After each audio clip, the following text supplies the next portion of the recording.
So why are you not sticking to surgery prep, home cooked stuff for mukbangs?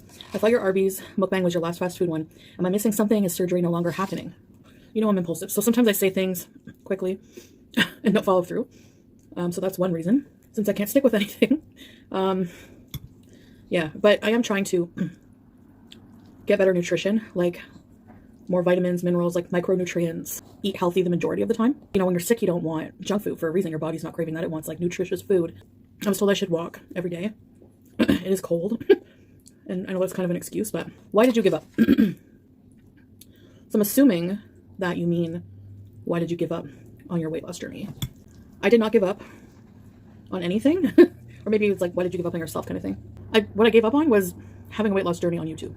I hated having to like explain a fallback or feel guilty or be shamed for, you know, or have countless videos criticizing what I'm doing, like on a weight loss portion of it.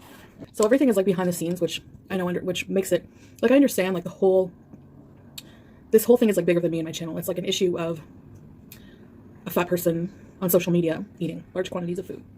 I just want to keep that off my channel, especially for now. Yeah, so I haven't given up. Today I wanted to talk to you a little bit about grief, and it's something that, knock on wood, I'm not really that familiar with. It's new to me, and I always thought of grief as being related to losing a loved one. I never thought of it as losing anything else, that grief could be attached to losing things that you might not think that they would be. And okay, so here's the story. Just a quick recap if you're new. November 20th, I had a radical hysterectomy, which means they removed both ovaries, uterus, cervix. Everything's gone.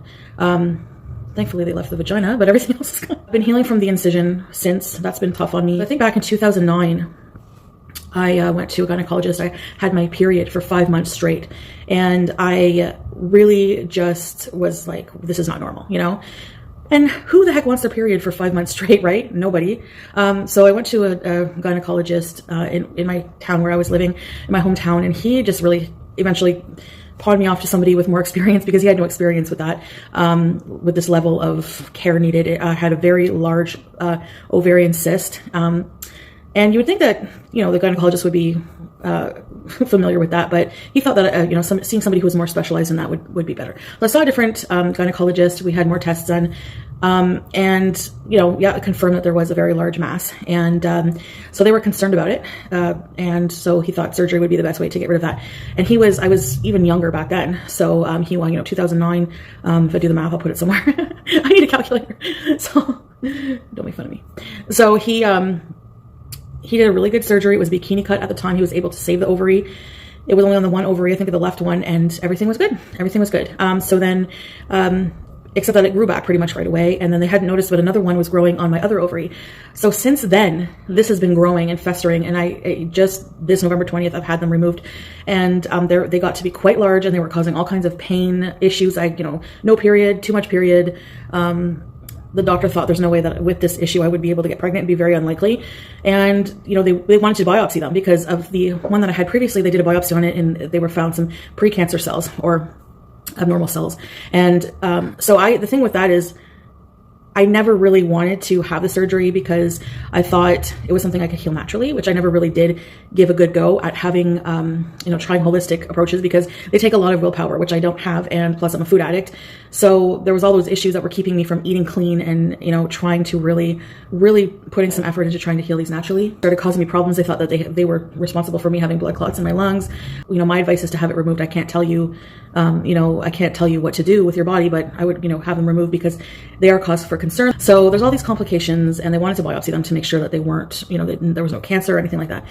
So I had a hysterectomy, and I figured by the time that I got to the surgery, I had, you know, come to terms with it. And I'm with a man who really wants kids. Like, he wants kids. He wants lots of kids. And I've always been somebody who never really wanted children. I never got that maternal instinct feeling to want to nurture a child. I didn't particularly like being around children. My thoughts could change. Everything could change. Your life could change. I could get completely healthy and want a family. And a part of me was like, I wish I could rewind. I wish I could go back and do things differently or something. It's just like this big chunk of I mean, I'm 35, so I could still definitely have children if I wanted to, if I had my reproductive organ. You know, I feel like I'll be alone with cats, but I know that you can adopt and everything like that. But, and there, you know, it is an option, but it's just the idea of continuing your bloodline, having that blood bond with, you know, the like in utero bond, I guess you would call it, with making your own baby. And that's an experience that I'll never get to have. And it feels like, I don't know. I'm left with feeling the aftermath of it, that these emotions I never thought I would have ever. I feel guilt. I feel like it's something that I've done. And I feel like dealing with that guilt is very hard, because you really realize, you know, I saw a meme where it's like this bird looking in the mirror, and it's like, when you finally see the person who's been ruining your life, and it's like a reflection of itself. And that's like me. It's like anything that's happened in my life. Today I have a homemade cheesy spaghetti. I made the sauce early this morning. I was awake. So, oh my gosh. Okay. I'm so hungry. Like, you know the deal. So I wrote down 10 questions. Now I want to tie my hair up because this is going to be messy, but I'll just put it back. So 10 questions. So this is like part 1. I just went with the most popular. One question had like over 500 likes. So I can take the hint and gather that you guys want to know these questions that have the most likes, right? Why are you not sticking to surgery prep, home cooked stuff for mukbangs? I thought your Arby's mukbang was your last fast food one. Am I missing something? Is surgery no longer happening? So back then, you know, I'm impulsive. So sometimes I say things quickly and don't follow through. So that's one reason. 2, I am now trying to do more home cooked than when you asked that question. I don't really have, like, any pre-surgery plan that I had, I came up with myself. Since I can't stick with anything. Yeah, but I am trying to get better nutrition, like more vitamins, minerals, like micronutrients, and eat healthy the majority of the time. Being sick recently with strep has made me like appreciate, you know, when you're sick, you don't want junk food for a reason. Your body's not craving that. It wants like nutritious food. So yeah, the surgery is still happening on November 20th. So I wasn't given like a specific diet from doctors to follow, or anything like that. I was told I should walk every day. It is cold. And I know that's kind of an excuse, but I am doing, well, I will be doing some home exercises. I have to do that. So that's, I guess, I hope that answers your question. Number 1, why did you give up? So I'm assuming that you mean, why did you give up on your weight loss journey? I did not give up on anything. Or maybe it's like, why did you give up on yourself kind of thing. If you mean weight loss journey, what I gave up on was having a weight loss journey on YouTube. I hated having to like explain a fallback or feel guilty or be shamed for, you know, or have countless videos criticizing what I'm doing, like on a weight loss portion of it. So everything is like behind the scenes, which I know which makes it like, I understand like this whole thing is like bigger than me and my channel. It's like an issue of a fat person on social media eating large quantities of food, eating food that you wouldn't typically call diet food. So I get that, but I just want to keep that off my channel, especially for now. Yeah, so I haven't given up on anything except for public weight loss journey. 3, what is your highest level of education? Now, I'm surprised this got a lot of likes. Maybe because people are like, think I'm dumb or and want to know.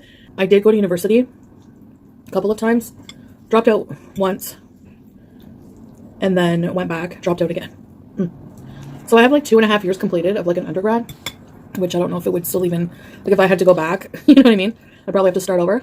Like an undergrad with a specialization, honors degree, specialization in English. And it was fun. It was just like, why did I quit the second time? Health problems. Like,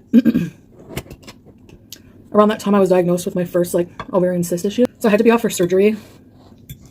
So I think after that I just like finished my semester and like, you know, and I think that's why I have a lot of like dreams about being in school and like not finishing and like being late for an exam of a class I like never attended. 4. Do you think your weight will affect you negatively as you get older? Yeah, without a doubt.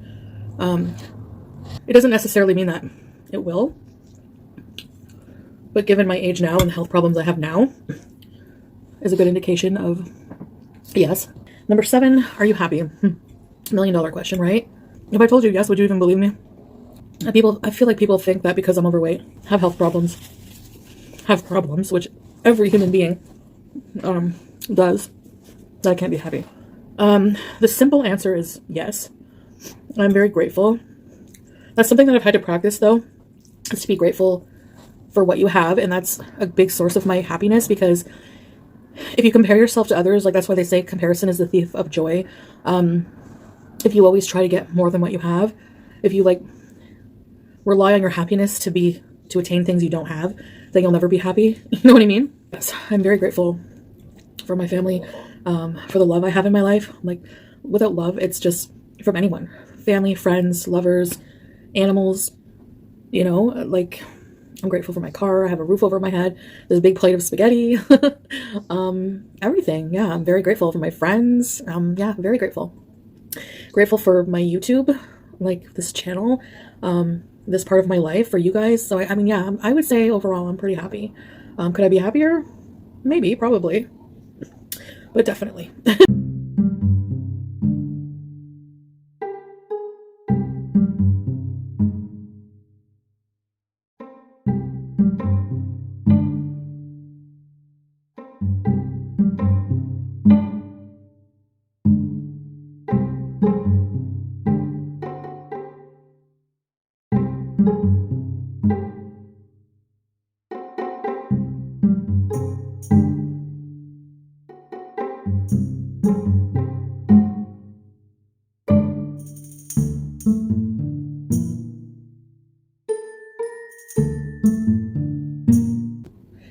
But if I had like a choice, like if I could have a dream job, like I really honestly love doing YouTube, even though I know that sometimes the negativity gets to me. I'm trying really hard now not to let that happen. But besides that, I like being I like being center of attention. So probably something that involves that somehow.